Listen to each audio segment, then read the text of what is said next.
Hallo liebe Freunde, danke für das Einschalten. Juri aus Sibirien grüßt euch ganz herzlich. In diesem Video möchte ich euch die Stadt Novosibirsk näher vorstellen. Ich war vor kurzem im Stadtzentrum und konnte durch die Leninstraße ein bisschen laufen. Und in diesem Video seht ihr auch meine Straßenbahnfahrt. Die Straßenbahnen sind in Novosibirsk moderner. Ich war angenehm überrascht, ehrlich gesagt. Sowas vermisse ich in Irkutsk und wünsche mir solche Straßenbahnen auch in meiner Heimatstadt, wo ich lebe, in Irkutsk. Ich konnte bei der Fahrt ein kleines Video machen, damit ihr bessere Vorstellung von der Stadt bekommt. Novosibirsk gilt als Sibiriens Hauptstadt und ist in Europa besser bekannt als Irkutsk. So ist mindestens mein Eindruck. Außerdem möchte ich noch in diesem Video ein interessantes Thema ansprechen. Immer mehr junge Russen denken über die Auswanderung, denken davon, das Land zu verlassen. Es gibt mehrere Gründe dafür und in diesem Video erfahrt ihr, was momentan in Russland passiert. Bleibt gerne dran. Warum im April 2026 so viele Russen über Auswandern denken? Im Frühling 2026 passiert in Russland etwas, das viele schon länger gespürt haben.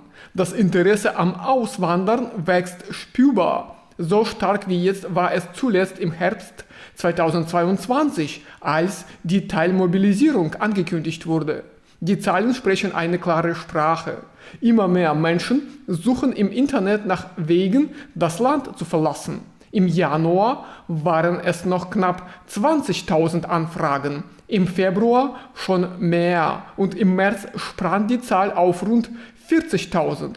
Auch bei Google Trends schoss die Suche nach "Wie verlasse ich Russland?" fast auf den Höchstwert. Aber warum passiert das gerade jetzt?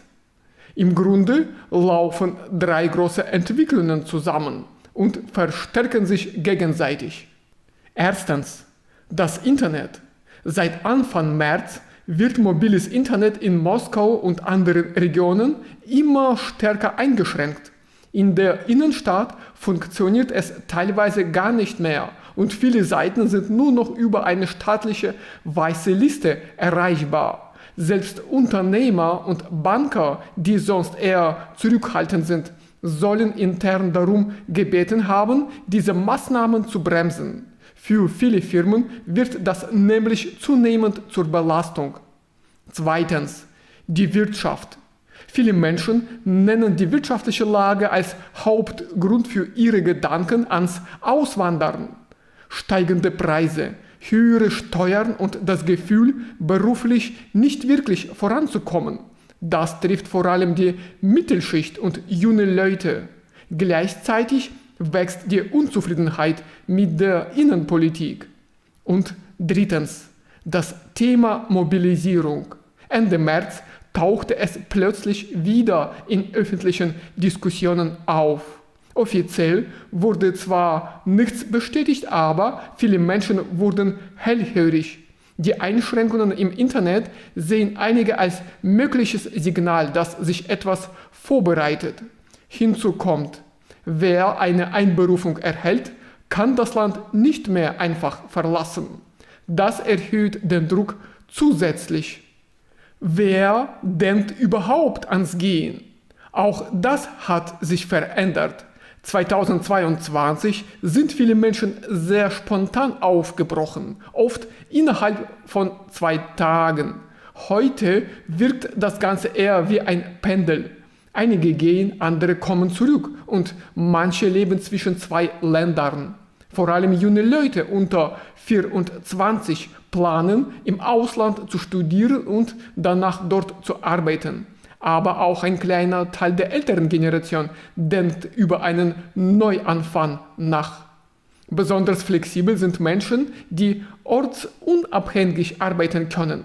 IT-Spezialisten, Designer, Marketingprofis. Für sie ist ein Umzug deutlich einfacher umzusetzen. Und wohin zieht es die Menschen? Die Entscheidung ist meist sehr pragmatisch.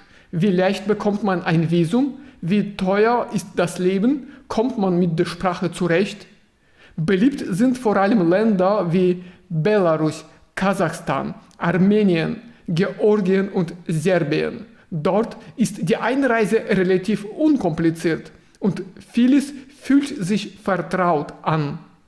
Kasachstan und Belarus bieten zusätzlich Zugang zu internationalen Online-Diensten, die in Russland eingeschränkt sind, und das bei vergleichsweise niedrigen Lebenshaltungskosten. Weiter entfernte Ziele sind vor allem die Türkei, die Vereinigten Arabischen Emirate und EU-Länder. Die Türkei lockt weiterhin mit Staatsbürgerschaft gegen Investitionen in Immobilien. In Dubai leben schon mehr als 150.000 Russen und eine Aufenthaltsgenehmigung lässt sich dort vergleichsweise einfach über Immobilienkauf bekommen. Trotzdem, zwischen Wunsch und Realität liegt oft ein großer Abstand. Viele denken über das Auswandern nach, aber nur wenige setzen es tatsächlich um. Die Gründe sind ganz praktisch. Sprache, Geld, Familie. Ein kompletter Neuanfang ist für viele ein großer Schritt. Dazu kommt, dass es 2026 objektiv schwieriger geworden ist, Russland zu verlassen. Viele Länder haben ihre Regeln verschärft und auch Themen wie Flüge oder Geldüberweisungen sind komplizierter geworden. Und doch bleibt eines klar. Das steigende Interesse zeigt, dass immer mehr Menschen über Alternativen nachdenken. Vielleicht nicht sofort, vielleicht nicht konkret, aber die Idee, auch außerhalb Russlands zu leben, ist für viele greifbarer geworden als je zuvor. Was mich persönlich angeht, dann würde ich gerne in die Mongolei für die Sommerzeit ziehen. Im Sommer kann man dort die internationale Gemeinde erleben. Das heißt, viele deutschsprachige Menschen reisen in die Mongolei. Ich kann dort mein Deutsch üben, man kann neue Kontakte knüpfen. Die ganze Welt reist im Sommer in dieses Land und ich habe dort schon Kontakte. Ich kenne mich im Lande gut aus. Deswegen spiele ich auch mit dem Gedanken, in die Mongolei für kurze Zeit zu ziehen. Ich meine für 3 Monate ungefähr. Die Russen und die Deutschen dürfen in dieses Land visumfrei einreisen.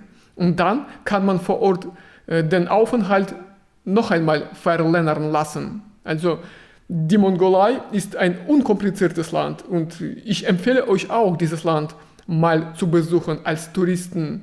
Dort gibt es wirklich viel zu sehen. Die Natur ist im Sommer sehr schön. Nur die Winterzeit ist dort, ja, ehrlich gesagt, ziemlich schwierig, besonders November, Dezember, Januar. Diese 3 Monate muss man dort vermeiden, besonders in Ulaanbaatar, wo die Luftqualität sehr schlecht wird. Aber ansonsten ist das Land ein gutes Reiseziel für viele, die das schon lange geplant haben. Das ist nur meine persönliche Meinung.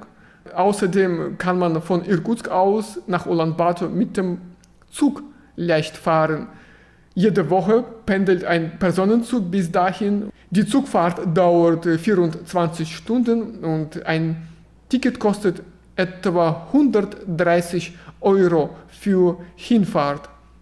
Schreibt mal bitte in die Kommentare, ob ihr ein Interesse für die Mongolei habt. Mich würde das gerne interessieren. Es ist nicht ausgeschlossen, dass wir uns dort treffen können, wenn es bei mir doch dazu kommt, Russland zu verlassen. Für die Sommerzeit natürlich. Auf Dauer kann ich dieses Land nicht verlassen. Also liebe Freunde, danke, dass ihr meinem Kanal treu bleibt. Ich hoffe, ihr habt ein weiteres Interesse für das Leben in Sibirien. Bitte meinen Kanal mit euren Freunden und Verwandten teilen, wenn sie auch ein Interesse für das Leben in Russland haben. Ich wünsche euch schönes Wochenende noch im Familienkreis oder mit den Freunden. Wir sehen uns bald in meinen neuen Videos wieder. Bis dann. Tschüss.